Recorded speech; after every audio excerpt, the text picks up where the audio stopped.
back to Heart, Me and More. It's your girl, Elle. And Coach Charletta. Hi, how are you guys doing today? It is amazing, again, to be back with you all. We're going to get things started with Elle. She has a topic that is on her mind. So, Elle, let's share with the audience, what's your topic for today? So, the best way I can explain it is it's the law of individuality. It's what works for somebody else may not work for you. Mm-hmm. And when I think about the law of individuality, I think about it in so many different ways, like how, some people are like, oh, this workout plan worked for me, or, this diet worked for me. And then you try it and you're like, well, it ain't doing nothing for me. Well, that's because just because somebody else does it doesn't mean it's going to work the same way for you. And, that's even with like relationship advice, it doesn't always work. Everybody's different, and what you need in a relationship or you need from somebody is different from what everybody else needs. Your life experience is different, very different from the next person, even if you grew up in the same house. And I think that's a thing that people talk about a lot, is like, you see a lot of people be like, oh, well, me and my siblings, we grew up in the same house, yet we're so vastly different.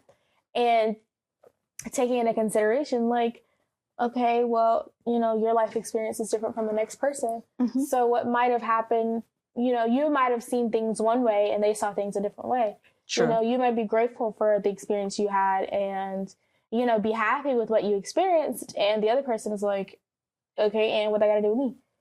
That didn't affect me one way or another, so I still got the short end of the stick. Instead of realizing, like, it could be a lot worse, Right. But as far as the law of individuality goes, for me personally, I've been really looking at it and how it affects my life daily, in the sense that understanding that I can't do everything that everybody else does. Right. And that's understandable. It's when I think of the law of individuality, when you first started talking, I just think about how God was so unique in the way he created each of us, how none of us have the same fingerprint. We may come from the same parents, but we're all different and unique in our own ways. And how embracing our uniqueness and our differences, which also applies to our day-to-day life and the way we're living, and to know and to understand that just because it was okay for you doesn't mean that it is okay for me. Just like you said, when it comes to a diet, one person may be able to do the diet, but the diet and the vegetables or the meats or whatever is chosen, that person may be allergic to them, mm-hmm. or because of their blood type or whatever may be going on in their bodies, their bodies may not, adjust to those things. So mm-hmm. It's in the law of individuality, I think it's each individual learning to learn themselves, mm-hmm. Giving themselves space to be creative, to continue to evolve, to learn what functions for them and what doesn't function for them. Mm-hmm. Like you said, even in relationships, every person is different. Yeah. Every background that a person comes from is different. And all of that plays a part in the individuality of a person, how they address issues in life, mm-hmm. and for sure. how they choose to live life, the type of job they may want to have. Mm-hmm. It varies. Yeah. And so understanding that individuality, respecting it, and example, mm-hmm. I give the prime example. Your route, you started college. At that point in time, it was during COVID. It wasn't your thing. Not at all. So you decided to go into other areas, to be an esthetician, a massage therapist. You took other routes, and then you circled back around to going to school when you were ready to. And I think every child, young adult, coming out of high school, they need that freedom to know that just because you're coming out of high school, you don't have to go straight to college. College is not every kid's thing. Some kids need to go into the workforce. Some kids need to learn a trade. It's individuality. Because your mama is a lawyer don't mean that you going to be a lawyer. Because your daddy a doctor don't mean that you're going to be a doctor. You may be a good electrician. You may be a good plumber. You may be good with your hands. Just allowing people to be themselves. Yeah. I saw a video on Instagram of this guy, and he said he was gonna make his daughter go into finance, and they were like, why? What if she doesn't like finance? What if she doesn't like it? He's like, everybody hates their job. You might as well get paid good and hate your job. And I was like, but what about mental health? That is so bad, because what about her? What about her mental health? Yeah. And he was like, okay, and there's therapy. I'll pay for it. And I'm like, but you can avoid all of that by just letting her follow her passion, because her passion might make way more money than working somebody's 9 to 5. Right. Not everybody has the capacity to work a 9 to 5. And the reality is that for some people, like, you might not be great. Not everybody's great in school. But, when you realize, like, how many people that aren't good in school are good at other things, they just have to be let the creative freedom to do what they love to do. And they can turn that into a business. And most people who aren't great in school end up being great entrepreneurs. That's true. Some of them are great entrepreneurs. As you were talking, I was thinking, like, how many adults today are leaving their jobs because it's not really what they wanted to do? They went into a field because that's what their parents told them to do.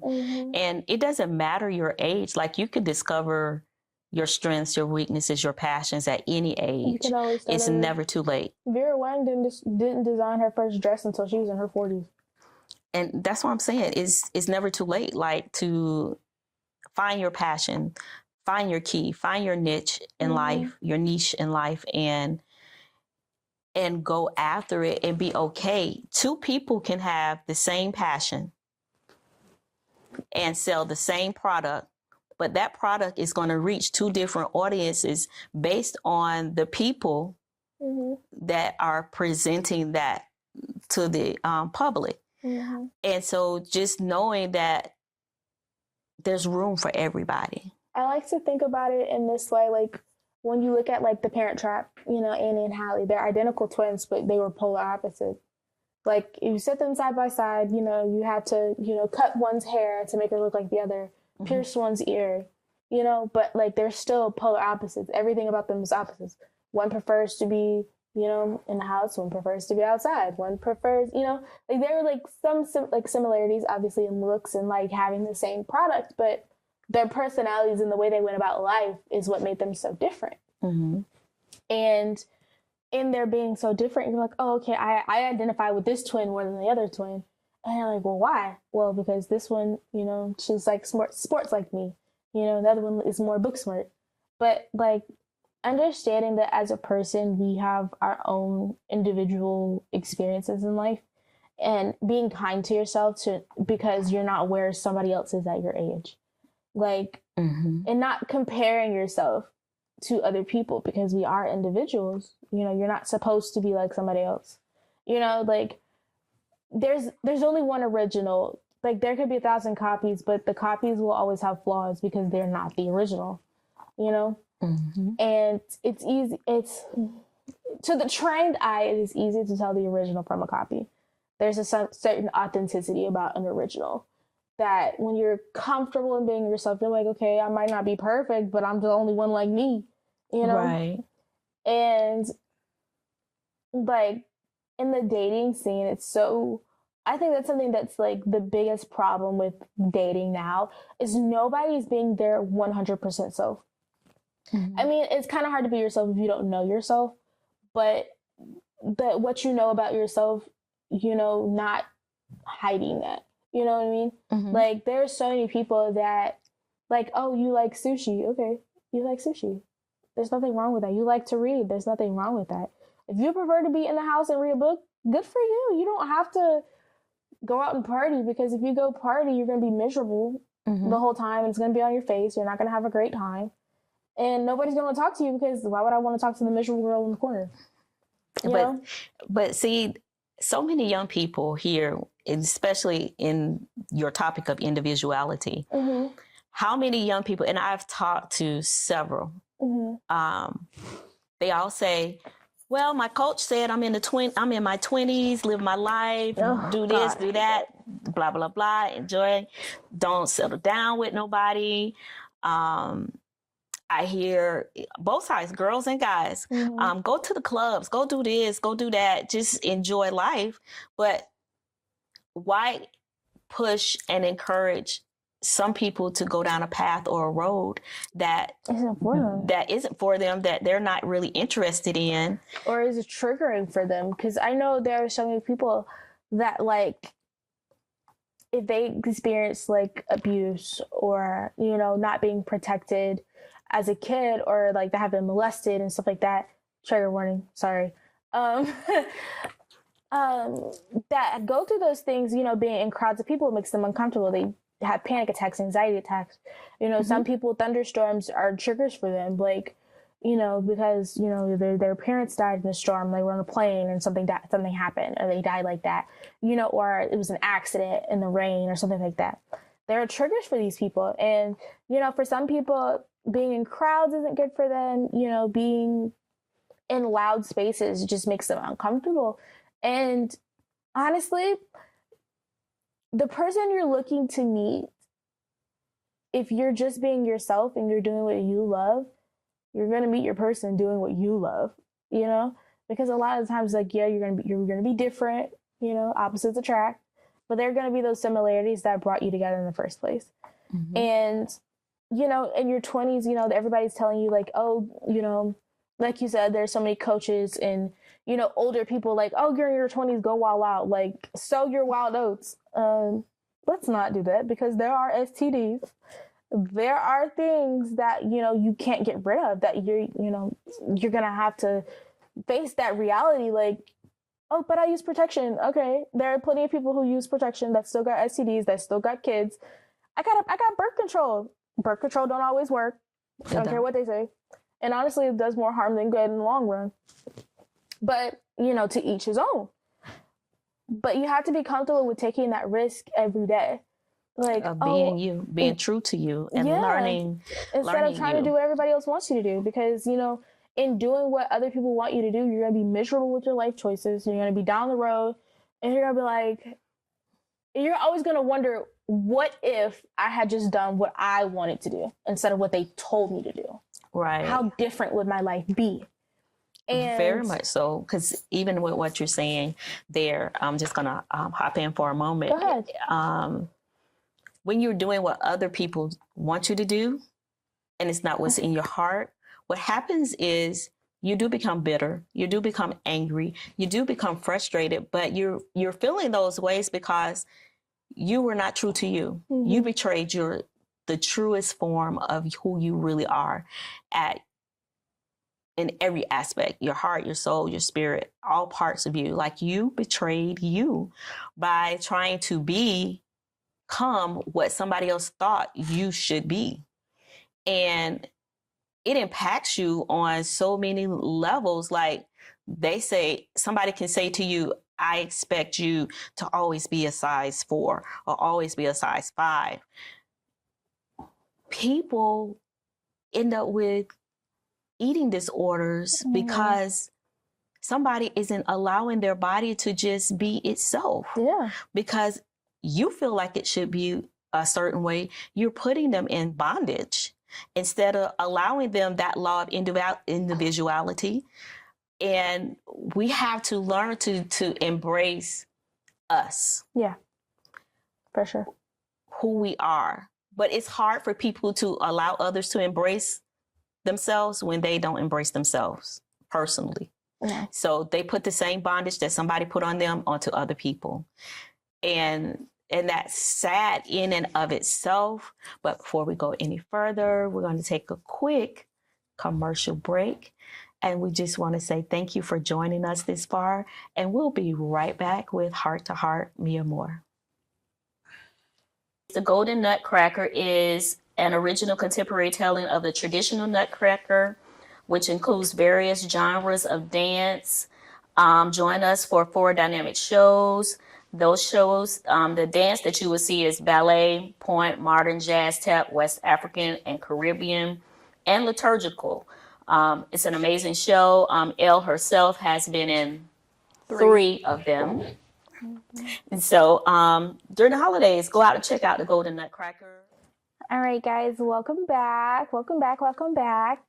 We are still talking about, going through that, where everybody's like, oh, but I didn't die, so you ain't gonna die. You'll be just fine. I hate that. That is like the biggest pet peeve. But did you die though? You know what? I almost did. Thank you.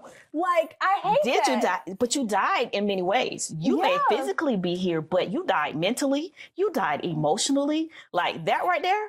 I hate that phrase. That is a conversation piece by itself. And you hear so many people say, well, I made it. I did this. No, let's talk about how you really feel.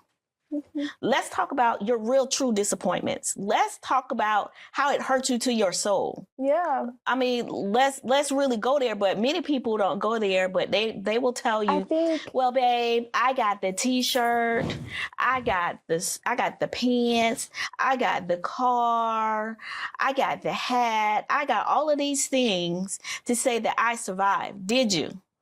Are you living or existing? I think that living or existing, that's a great question. But today is so easy because everybody looks at a picture and they're like, oh, I want my life to be like that picture. But what you don't see is the picture's just a moment. It's frozen. It's this 1 second that's frozen. And what you don't see is the before or the after of a picture. But there's a perspective in pictures. Mm-hmm. And, there are people that pose for pictures because I want my life to look this way in front of people. But when you get at home, you're so miserable and you're unhappy and you hate everything about everything. And you're so mad and you don't even know why you're mad because, you never sat with yourself to feel how you felt. And those feelings just kind of balled together and became anger because they sat unresolved for so long.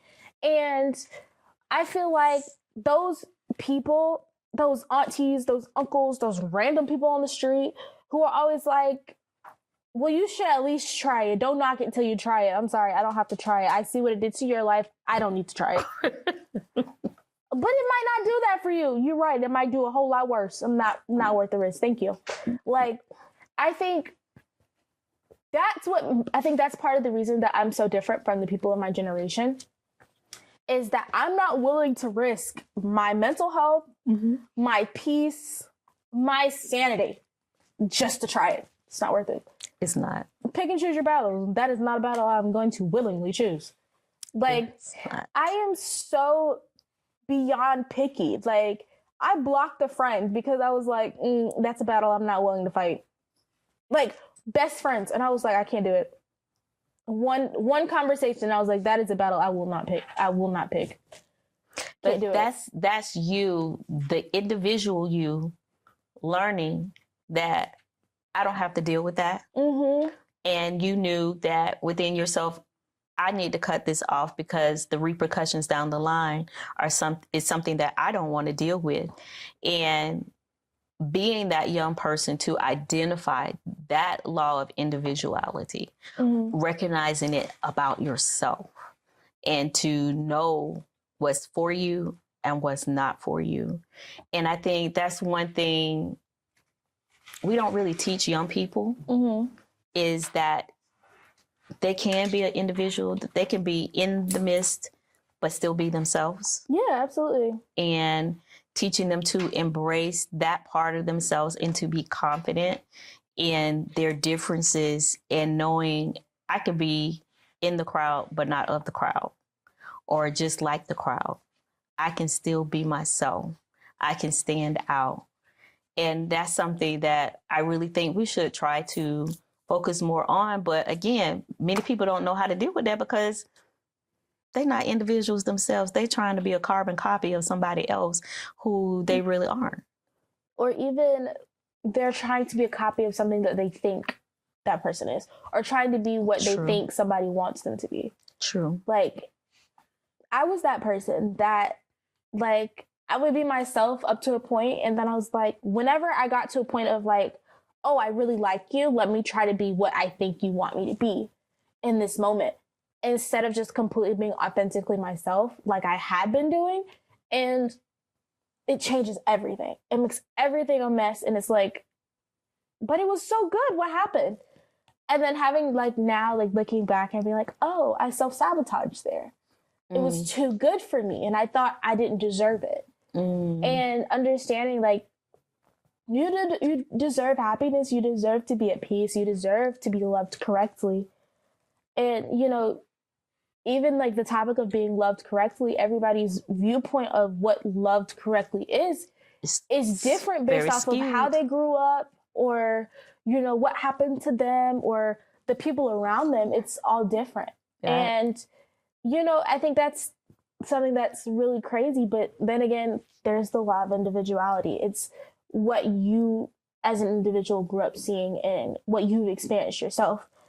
And just nature versus nurture in your environment, and how the environment you grew up in impacted the person that you have become. And it's very true, you know. But just because you grew up in an environment that wasn't healthy, that wasn't the best, doesn't mean that you have to allow it to dictate your future.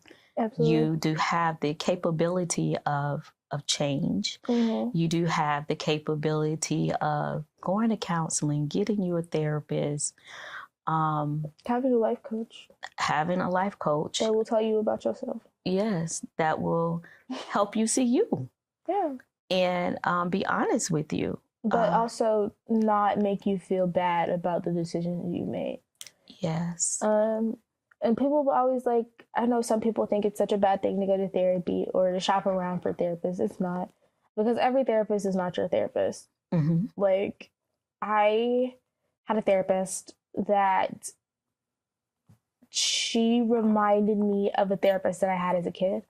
Who traumatized. Like, to this day, there are still certain, like, kids' toys that I cannot and will not look at. Like, I can't. It's too traumatizing for me. But understanding, like, not every therapist is for you. And, you know, as an adult, I had a therapist who reminded me of that therapist. And I was like, ew, don't want to talk to you. I'll give you surface, but that's all I can give you. That's all I got. That's all I got for you. I can't give you more because you don't actually care. You're just doing your job. Yeah. And I think that in itself is a thing. Like, having a therapist that actually cares about your well-being versus a therapist who's just doing their job.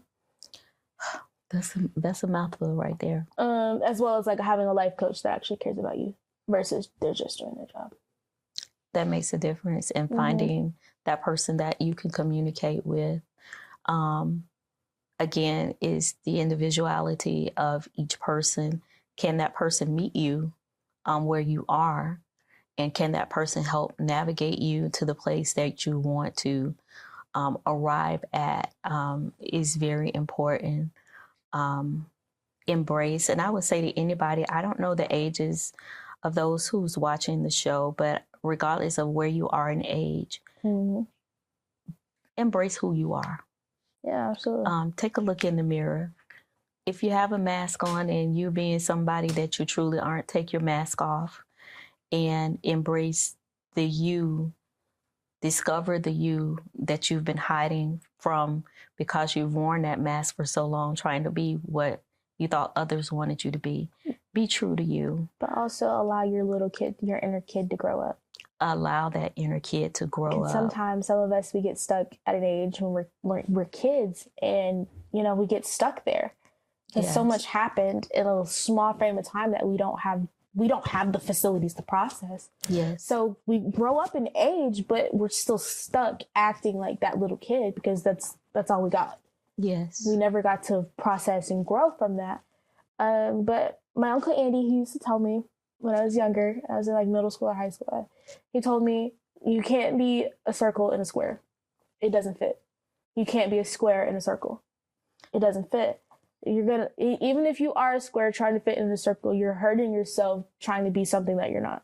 Yes. You're literally scraping and hurting yourself. And for what? So be true to you. As we wrap up, it is the holidays here in Jacksonville, Florida. We do have the Golden Nutcracker that will be happening at the JCT Soundstage December 20th and 21st. At the end of our reads, we'll provide a link for you to be able to get your tickets to go out and see the show. It's an amazing show.